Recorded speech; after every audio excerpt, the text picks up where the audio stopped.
Hello बच्चों, मैं अग्रवाल रुचि राजस्थान सरकार और वेदांता के CSR इनिशिएटिव ई कक्षा में आपका स्वागत करती हूँ, जिसके टेक्निकल पार्टनर है मिशन ज्ञान। बच्चों, हमने अध्ययन किया था आर्थिक विश्लेषण की विधियों के बारे में कि आर्थिक विश्लेषण की विधियों को 3 आधार पर वर्गीकृत किया जा सकता है। निर्भरता के आधार पर, जिसके कि 2 पार्ट थे, आंशिक विश्लेषण और सामान्य विश्लेषण, और उसके बाद हमने देखा था समय तत्व के आधार पर, और इसको भी 3 भागों में बांटा गया है, स्थैतिक विश्लेषण, तुलनात्मक विश्लेषण और प्रायोगिक विश्लेषण। और उसके बाद था उपकरण व दिशा के आधार पर, और इसे भी 2 भागों में बांटा गया था, निगमन विधि और आगमन विधि। आशा है कि आपने वो वीडियो ध्यान से देखा होगा, आप उसे समझ गए होंगे। अब हम पढ़ेंगे बच्चों आर्थिक समस्या व उसका समाधान। आइए देखते हैं। बच्चों, आर्थिक समस्या का नाम सुनते ही आपके मन में भी एक समस्या होगी कि ये आर्थिक समस्या है क्या। हम इसका विवेचन पहले भी कर चुके हैं कि रॉबिन्सन उसने दुर्लभता आधारित परिभाषा में बताया था कि मनुष्य की आवश्यकताएं होती हैं असीमित और उसकी पूर्ति के साधन होते हैं सीमित। तो हमें क्या करना होता है, इन असीमित आवश्यकताओं की पूर्ति सीमित साधनों में करनी होती है, जिसकी वजह से हमें चुनाव की समस्या आती है, क्योंकि मनुष्य की आवश्यकताएं तो होती हैं बहुत सारी, और उसमें भी हमें ये देखना होता है कि किस आवश्यकता को हम पहले पूरा करें और किस आवश्यकताओं को बाद में। जो आवश्यकताएं अधिक तीव्र होती हैं उसे तो हम पहले ही पूरा कर लेते हैं, और जो आवश्यकताएं थोड़ी कम जरूरी होती है उसे हम भविष्य के लिए टाल देते हैं। और कुछ आवश्यकताएं तो अप्राथमिक या गौण होती है, जिन्हें कि हम पूरा ही नहीं करते हैं। यदि मनुष्य के पास साधन भी असीमित होते तो इस प्रकार की आर्थिक समस्या ही उत्पन्न नहीं होती। तो इस प्रकार आर्थिक समस्या के उत्पन्न होने के लिए 3 कारण जिम्मेदार है। पहला है कि आवश्यकताएं होती है असीमित, दूसरा है उसकी पूर्ति के साधन होते हैं सीमित, और जो असीमित साधन है और सीमित साधन है उनके बीच तालमेल या समन्वय नहीं होता। आया बच्चों समझ में कि आर्थिक समस्या क्यों उत्पन्न होती है, कि आवश्यकताएं होती हैं असीमित और इसकी पूर्ति के साधन होते हैं सीमित, और आवश्यकताओं और साधनों के बीच जो तालमेल है वो नहीं बैठ पाता। आवश्यकताएं तो ज़्यादा होती हैं और साधन होते हैं कम, तो इसी वजह से आती है चुनाव की समस्या। आया बच्चों समझ में। अब हमारे सामने ये प्रश्न उठता है कि इन आर्थिक समस्याओं का समाधान भी है क्या। तो हाँ है, अर्थव्यवस्था बना ही इसीलिए है क्योंकि इसके पास इन आर्थिक समस्याओं का समाधान है। पहले हम आर्थिक समस्याओं का समाधान जानें, उससे पहले 3 अवधारणाओं को जानना बहुत ज़रूरी है, और ये 3 अवधारणाएं हैं उत्पादन संभावना वक्र, जिसे हम PPC भी कहते हैं, प्रोडक्शन पॉसिबिलिटी कर्व, अवसर लागत अपॉर्चुनिटी कॉस्ट, और सीमांत अवसर लागत मार्जिनल अपॉर्चुनिटी कॉस्ट। हमने आपको बताया था कि कीवर्ड्स इंग्लिश में जानना बहुत ज़रूरी है। तो देखते हैं कि 3 चीज़ें, उत्पादन संभावना वक्र, अवसर लागत और सीमांत अवसर लागत। अब हम इन्हें 1 बाय 1 पढ़ेंगे। सबसे पहले हम पढ़ते हैं उत्पादन संभावना वक्र। उत्पादन संभावना वक्र, प्रोडक्शन पॉसिबिलिटी कर्व। बच्चों, क्या होता है कि हमारे साधन होते हैं सीमित और आवश्यकताएं ज़्यादा होती है, तो हम उन सीमित साधनों में और दी हुई तकनीकी में वस्तुओं के जो विभिन्न संयोग जो उत्पादित कर सकते हैं, उनके संयोगों का जो बिंदु होता है उसको मिलाने वाला वक्र कहलाता है उत्पादन संभावना वक्र। यहाँ 3 चीज़ें समझ लेना कि तकनीकी दी हुई होती है, तकनीकी दी हुई होती है, ठीक है। हमारे पास साधन होते हैं जो कि हमारे सीमित होते हैं, ये सीमित हैं, और तकनीकी हमें पहले से दी हुई होती है। तो ये 2 चीज़ हैं, और इसके बाद हम वस्तुओं के विभिन्न संयोगों को क्या कर सकते हैं, उत्पादित कर सकते हैं, वस्तुओं के संयोग।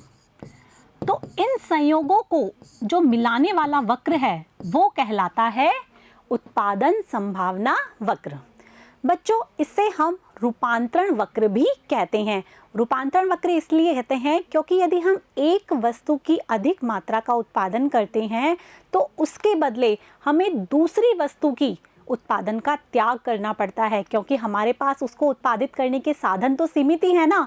यदि हम एक का अधिक उत्पादन करेंगे तो ऑब्वियसली कि हमें दूसरे का कम उत्पादन करना पड़ेगा, क्योंकि हमें उन्हीं सीमित साधनों में उत्पादन करना है। तो एक वस्तु का रूपांतरण दूसरे में हो जाता है, इसीलिए इसको हम रूपांतरण वक्र भी कहते हैं, ट्रांसफॉर्मेशन कर्व भी कहते हैं। आया समझ में? देखते हैं इसकी परिभाषा कि दी हुई तकनीकी हम बात कर चुके हैं, और उत्पादन के सभी साधनों का उपयोग करते हुए उत्पादन की विभिन्न मात्राओं के संयोगों को दर्शाने वाला वक्र कहलाता है उत्पादन संभावना वक्र। ठीक है बच्चों, दूसरा नाम मैंने अभी इसका बताया था रूपांतरण वक्र, ट्रांसफॉर्मेशन कर्व। क्यों? क्योंकि इसमें एक वस्तु का अधिक उत्पादन करने के लिए दूसरी वस्तु के उत्पादन में कमी करनी होती है, तो दोनों वस्तुओं का आपस में क्या हो जाता है? रूपांतरण। इसीलिए इसे रूपांतरण वक्र भी कहते हैं।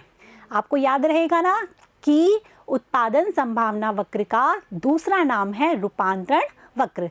अब उत्पादन संभावना वक्र कैसे बनाते हैं, किस तरीके से इसमें एक वस्तु की मात्रा में वृद्धि होती है और एक वस्तु की मात्रा में कमी होती है, और किस प्रकार से ये संयोग दर्शाते हैं, ये हम पढ़ेंगे अब। तो बच्चों, हमारे सामने ये एक सारणी है।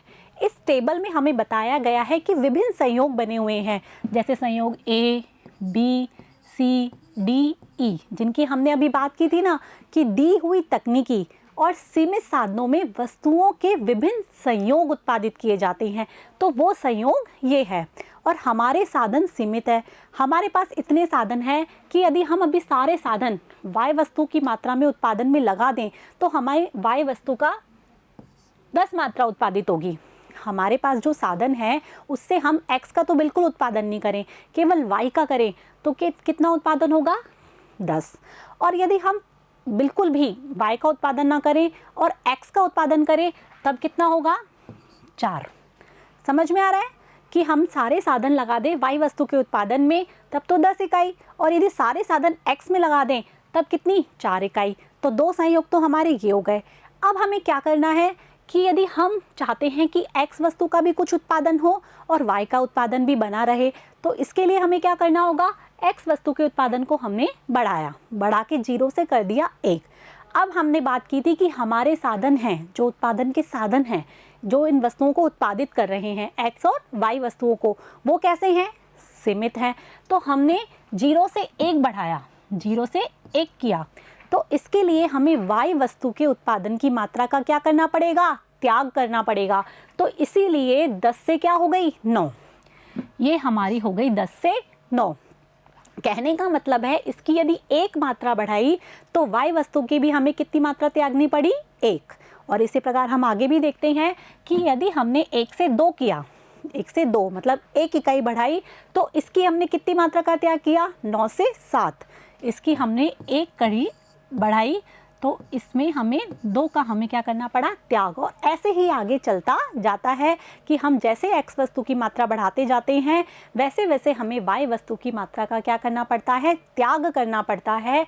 तो इन सभी जो संयोग है, जो X और Y के मिलकर आ रहे हैं, जो कि सीमित साधनों से और दी हुई टेक्नोलॉजी से हैं, तो उनको मिलाने वाला वक्र कहलाता है उत्पादन संभावना वक्र। हम बना के देखें हम बनाते हैं। आपको पता है ये कौन सा अक्ष होता है? X, और ये कौन सा अक्ष होता है? Y। यहाँ हमने 0 लिख दिया।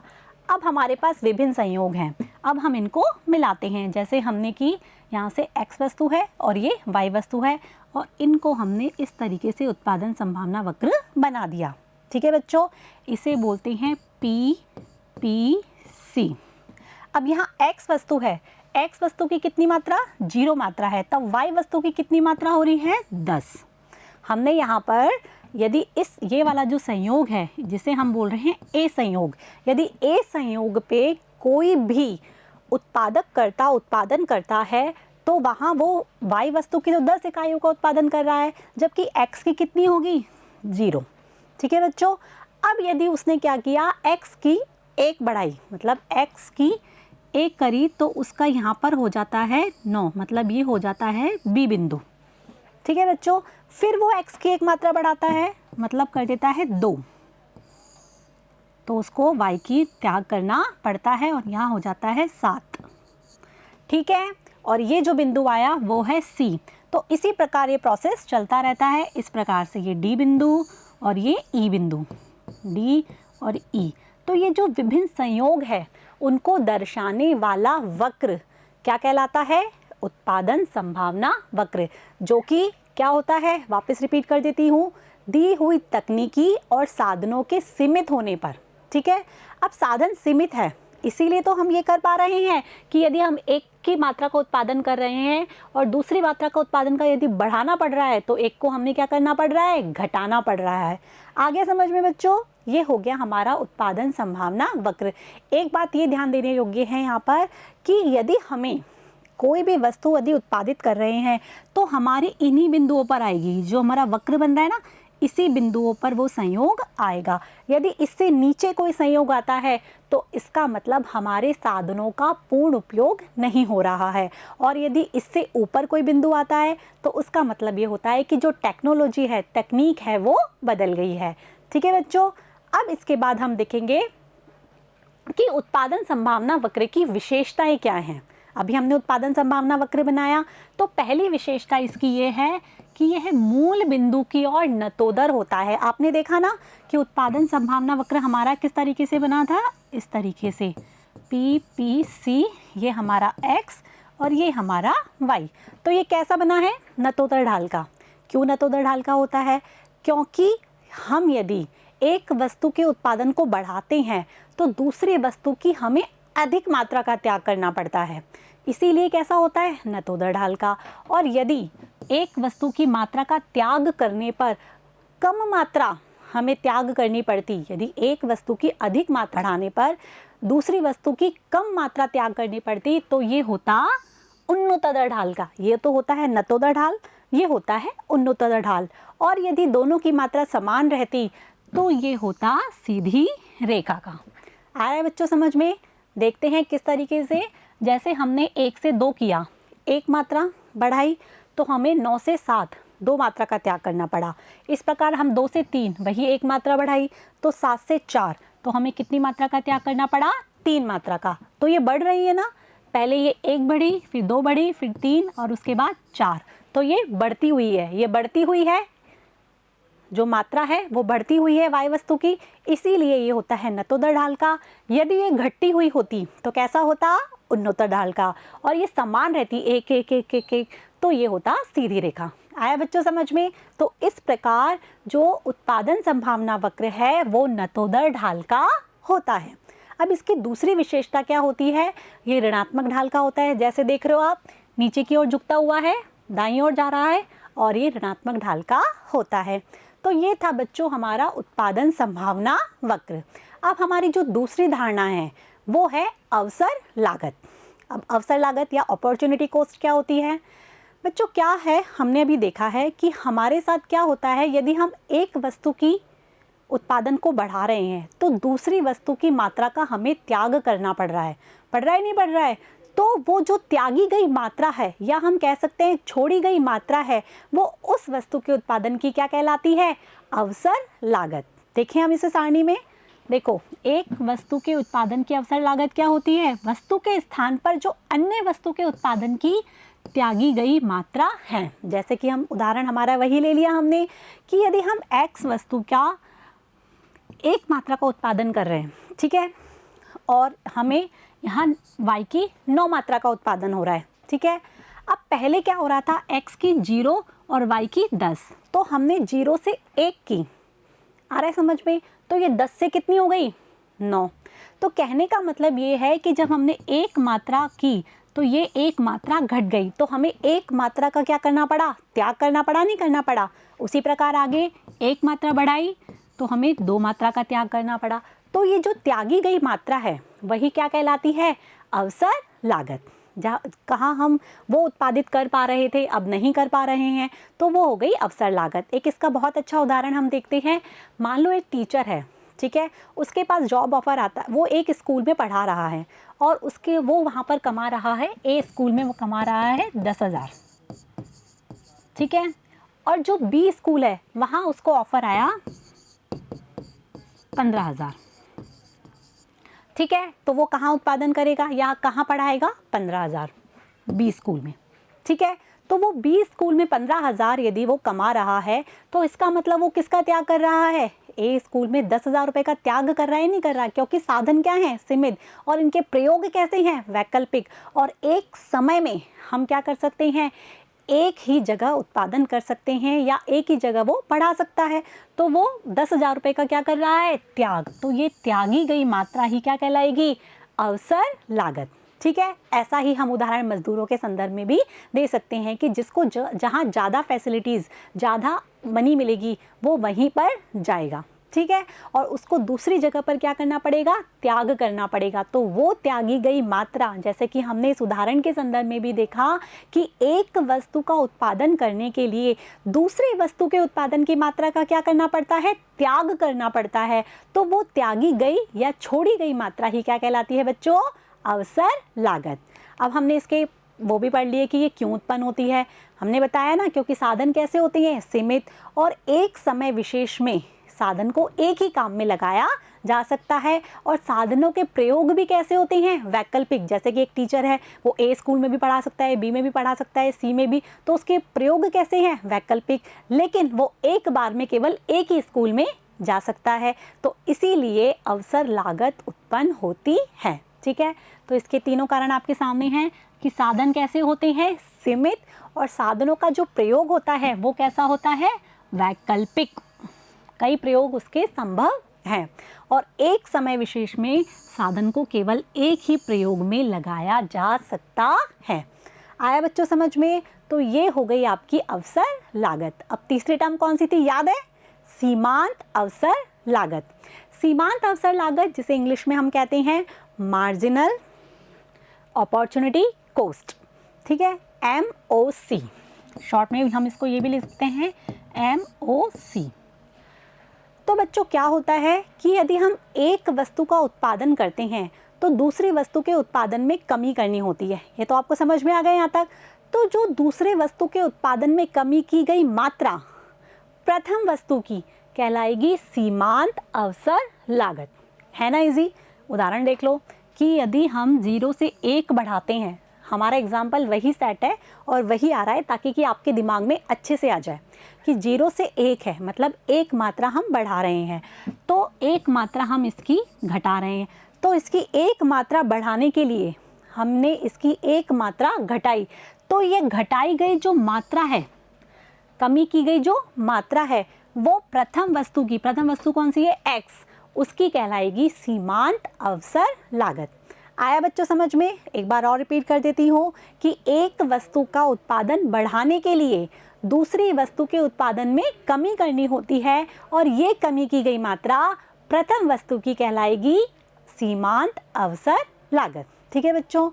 अब बच्चों हमारे जो अर्थव्यवस्था है उसमें समस्याएं आती हैं। अभी हमने जिसकी बात की ना कि आर्थिक समस्या उत्पन्न होती हैं, ये बेसिकली 3 टाइप की होती हैं। जो हमारे अर्थव्यवस्था में आर्थिक समस्याएं आती हैं वो मेनली 3 प्रकार की होती हैं, जिसको हम मूलभूत समस्या भी कहते हैं और केंद्रीय समस्या भी कहते हैं। और वो 3 समस्या हैं, क्या उत्पादन किया जाए, किसके लिए उत्पादन किया जाए, और कैसे उत्पादन किया जाए।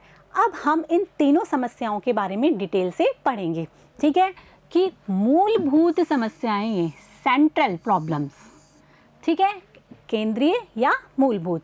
तो सबसे पहली समस्या हमारे सामने आती है, क्या उत्पादन किया जाए। तो बच्चों क्या होता है कि अर्थव्यवस्था में विभिन्न वस्तुओं का उत्पादन करना होता है। कुछ वस्तुएं तो होती हैं उपभोक्ता वस्तुएं, जैसे खाने पीने की वस्तुएं, या फिर हम जो प्रयोग में लेते हैं डेली काम की वस्तुएं, तो वो भी उपभोक्ता वस्तुएं भी जो मनुष्य है उसके लिए बहुत ज़रूरी होती हैं, तो उनका उत्पादन करना होता है। कुछ वस्तुएं होती हैं जैसे कि पूंजीगत वस्तुएं, जो कि और अधिक उत्पादन में काम में ली जाती हैं। आ रहा है ना समझ में। तो इन दोनों वस्तुओं के बीच में हमें चुनाव करना पड़ता है, हमें, या हम कह सकते हैं देश को, कि वो किन वस्तुओं में अपने साधन लगाए और किन का अधिक उत्पादन करे। तो यहाँ पर आती है वस्तुओं के चुनाव की समस्या कि किस वस्तु का उत्पादन करें और कितनी मात्रा में करें। अब ये तो एक बात हो गई। अब दूसरी बात है कि यदि उन वस्तुओं में किस प्रकार से साधनों का बंटवारा किया जाए, मतलब किस वस्तु के उत्पादन में कितने कितने साधन दिए जाएं, इसीलिए हम इसे साधन आवंटन की समस्या भी कहते हैं। तो पहली तो ये हो गई कि वस्तु के चुनाव की समस्या, दूसरी हो गई साधन के आवंटन की समस्या। ये हमारे सामने समस्या होती है कि किस वस्तु का उत्पादन करें, वह कितनी मात्रा में करें। ठीक है, अब इसका हल, तो इसका हल मिलता है कीमत सिद्धांत में। कीमत सिद्धांत में बताते हैं कि जिस वस्तु की कीमत अधिक होती है तो वहाँ उत्पादन के साधन अधिक लगाए जाते हैं, क्योंकि अधिक लाभ भी प्राप्त होता है ना, तो उस समय तो वहाँ तो लगाए जाते हैं अधिक साधन, और जिस वस्तु की कीमत हो जाती है कम, वहाँ से साधन हटा दिए जाते हैं। तो इस प्रकार से कीमत सिद्धांत द्वारा इसका हल भी मिलता है। आइए देखते हैं कि पहली समस्या है क्या उत्पादन किया जाए। वस्तु के चुनाव की समस्या, जैसे कि हमने बात की कि उत्पादन की जाने वाली वस्तुओं में हमें क्या करना होता है, चुनाव। साधन आवंटन की समस्या कि उत्पादन साधन द्वारा जो उत्पादित वस्तुएं हैं वो अलग अलग हो सकती हैं। भाई मैंने बताया ना, उपभोक्ता वस्तुएं भी हो सकती हैं और पूंजीगत वस्तुएं भी हो सकती हैं, तो वो भी समस्या, इसका दूसरा नाम भी हो गया साधन आवंटन की समस्या। अब हमारे सामने ये समस्या है कि हम किन वस्तुओं का उत्पादन करें, वह कितनी मात्रा में करें, और इसका हल भी मैंने अभी आपको बताया कि कीमत सिद्धांत द्वारा हम इस समस्या का हल निकाल सकते हैं। अब इसे हम डायग्राम की सहायता से देखते हैं। मानो हमारे सामने दो वस्तुएं हैं, एक तो उपभोक्ता वस्तुएं जिसमें आ गई मक्खन, और एक है पूंजीगत वस्तु जिसमें आ गई बंदूक। देखते हैं उसको। हमारी दो वस्तुएं, यहाँ तो आ गया हमारा उपभोक्ता वस्तुएं मतलब मक्खन, और यहाँ आ गई बंदूक मतलब पूंजीगत वस्तुएं। ये 0 हो गया, ये x हो गया, और ये हो गया y। अब ये हमारा बन गया उत्पादन संभावना वक्र PPC। अब यदि हम सारे साधन मक्खन उत्पादन में लगा देते हैं तो हमें ये बिंदु प्राप्त होता है, लेकिन यदि हम सारे साधन उपभोक्ता वस्तुओं में लगा देंगे तो उपभोक्ता वस्तुओं की संख्या भी ज़्यादा हो जाएगी और साथ में पूंजीगत वस्तुओं की क्या हो जाएगी, कमी हो जाएगी, अर्थात बंदूक की कमी हो जाएगी। तो हमें कुछ साधन यहाँ से हटाने होंगे और बंदूक में लगाने होंगे, और यदि हम सारे साधन बंदूक उत्पादन में लगा देते हैं तो हमारा पॉइंट आता है ये OY। ठीक है बच्चों, यहाँ तक आ गया समझ में।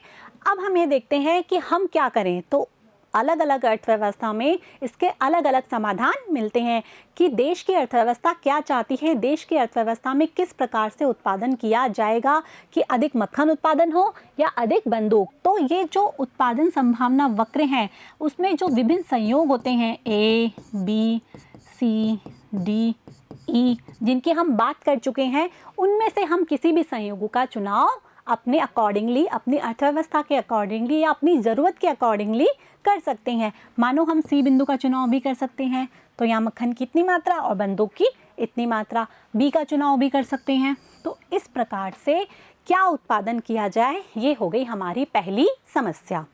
अब हमारी दूसरी समस्या क्या है कि उत्पादन किस तरीके से किया जाए या कैसे उत्पादन किया जाए। आप भी जानते हैं कि उत्पादन की दो तकनीक होती है। उत्पादन करने में तकनीक भी तो चाहिए होती है ना, तो उत्पादन करने की दो तकनीक होती है।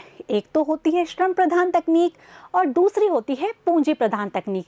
अब इन दोनों में क्या डिफरेंस है, तो आइए समझते हैं कि श्रम प्रधान तकनीक जिसमें कि मजदूर अधिक लगाए जाते हैं, लेबर अधिक प्रयोग में लिए जाते हैं बजाय मशीनों के, समझ में आ रहा है। और दूसरी होती है पूंजी प्रधान जिसमें लेबर कम लगाया जाता है, मशीनें ज़्यादा काम में आती हैं। अब श्रम प्रधान तकनीक में तो क्या होता है, बहुत से लोगों को रोजगार मिलता है, और पूंजी प्रधान तकनीक में क्या होता है, मशीनों से उत्पादन होता है तो बहुत अधिक उत्पादन हो पाता है। अब इन दोनों में से हम क्या चुनाव करें, तो इसके लिए भी हम ये देख सकते हैं कि वही डायग्राम हमने बनाया PPC। यह हो गया X, ये हो गया Y। यहाँ हमने लिख दिया श्रम प्रधान। यहाँ तो कौन सी तकनीक है, श्रम प्रधान, और यहाँ तकनीक है पूंजी प्रधान। ठीक है बच्चों, तो हमें ये जो उत्पादन संभावना वक्र है इसमें से हम किसी भी बिंदु का, जैसे हम कह सकते हैं A, B, C, D, E, किसी भी बिंदु का हम चुनाव कर सकते हैं और ये तय कर सकते हैं कि हम कौन सी तकनीक को काम में लेंगे। हालांकि इसका जो समस्या का जो समाधान है वो हमें उत्पादन सिद्धांत में भी मिलता है कि कौन सी तकनीक श्रेष्ठ है। तो कैसे उत्पादन किया जाए, उसमें हमें करना होता है उत्पादन के संगठन या तकनीक का चुनाव कि भाई श्रम प्रधान तकनीक काम में ले या पूंजी प्रधान तकनीक, और उत्पादन सिद्धांत द्वारा इस समस्या का हल कर लिया जाता है। तो 2 समस्याएं तो आपको समझ में आ गई होगी। अब तीसरी समस्या क्या है, उत्पादन किसके लिए किया जाए। हमने तकनीक भी चूज़ कर ली, क्या उत्पादन करना है ये भी चूज़ हो गया। अब हमारे सामने आते हैं जो उत्पादन है उसको वितरण हम किसको करें। बहुत सारे व्यवसायी वर्ग भी हैं, उत्पादक वर्ग भी हैं, व्यापारी वर्ग भी हैं, परिवार भी है, समाज भी है, तो हम किसको ये वितरण करें। तो इसके लिए हम क्या करते हैं, वही उत्पादन संभावना वक्र बनाते हैं। हमने मान लिया समाज 2 वर्ग हैं, धनी वर्ग और निर्धन वर्ग। तो यहाँ हमने दिखाया धनी और ये हो गया निर्धन।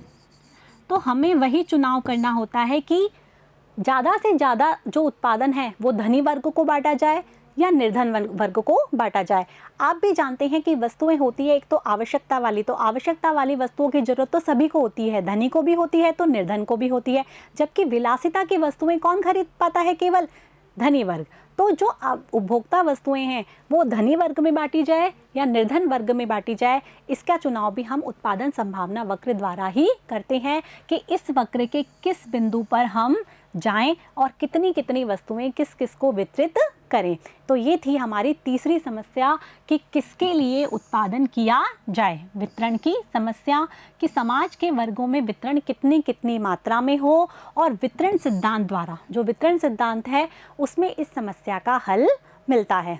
ये था बच्चों तीसरी समस्या। अब इसके अलावा भी 4 समस्याएं और हैं जो कि पाई जाती हैं। एक तो है उत्पादन में साधनों का उपयोग व वितरण की समस्या कि उत्पादन में जो साधन लगाए जाते हैं उनको विभिन्न उद्योगों में किस प्रकार बांटा जाए, उसका किस प्रकार से वितरण किया जाए। अगली समस्या है कि उत्पादन के जो साधन हमने बांट दिए लेकिन उनका पूर्ण उपयोग हो रहा है या नहीं, या कुछ साधन अभी भी कार्यकुशल नहीं हैं, या कुछ साधन हैं वो अभी भी पूर्ण रोजगार की अवस्था में नहीं हैं। तो ये हो गई हमारी 5वीं समस्या। इसके बाद है कि उत्पादन क्षमता में वृद्धि की समस्या, किस प्रकार से उत्पादन क्षमता में वृद्धि की जाए ताकि कि हमारे देश में उत्पादन ज़्यादा से ज़्यादा बढ़ सके। और ये जो सारी समस्याएं हैं वो ही होती हैं आर्थिक समस्याएं।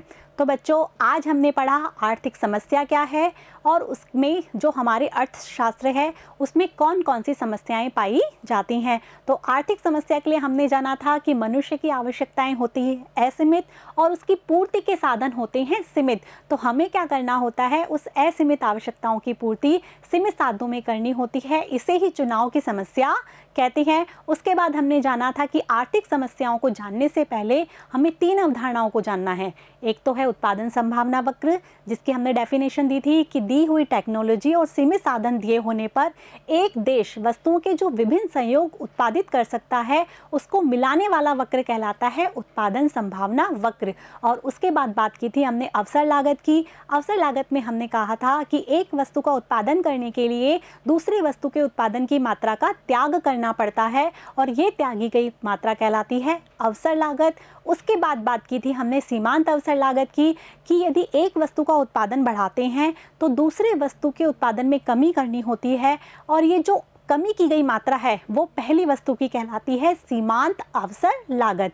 उसके बाद हमने अर्थव्यवस्था की मूलभूत या केंद्रीय समस्याओं के बारे में बात की थी जो कि बेसिकली 3 ही होती हैं कि उत्पादन क्या किया जाए, कैसे उत्पादन किया जाए और किसके लिए उत्पादन किया जाए। और उत्पादन संभावना वक्र के द्वारा हमने ये जाना था कि किस प्रकार से ये समस्या का हल किया जाता है। तो बच्चों ये था हमारा आर्थिक समस्या व उसका समाधान। अब आगे के वीडियो में हम जानेंगे कि अर्थव्यवस्था क्या है और अर्थव्यवस्था और अर्थशास्त्र में क्या अंतर है और विभिन्न प्रकार की जो अर्थव्यवस्था हैं उसमें हम किस तरीके से आर्थिक समस्याओं का समाधान करते हैं।